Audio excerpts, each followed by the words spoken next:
ভাবতে পারো একটা মেসেজ পাঠানো হচ্ছে কবুতরের মাধ্যমে। আজকের দিনে শুনতে পাগলামি লাগে, কিন্তু হাজার বছর আগে এটিই ছিল নরমাল। সেই সময় হোমিং কবুতর মানেই ছিল নির্ভরযোগ্য মেসেঞ্জার। এরা এমন ভাবে ট্রেনিং পেত যে যত দূরেই ছেড়ে দাও না কেন ওরা ঠিকই নিজের বাসায় ফিরে আসতো।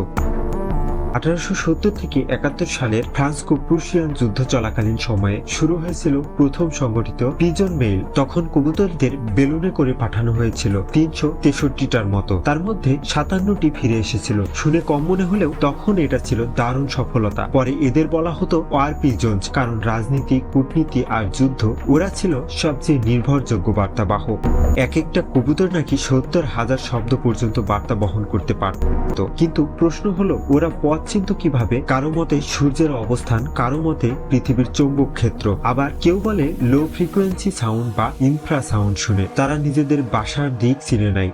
টেলিগ্রাফ আবিষ্কারের পর অবশ্য কবুতরের বার্তা পাঠানো বন্ধ হয়ে যায়, কিন্তু আজও দেখো ছাদের কবুতরগুলো হারিয়ে গেলেও কয়েকদিন পরই আবার ফিরে আসে। ভাবতো আজ যদি মেসেজ পাঠাতে কবুতর ব্যবহার করতাম, প্রতিটা কথাই হতো অনেক বেশি মূল্যবান আর অর্থপূর্ণ।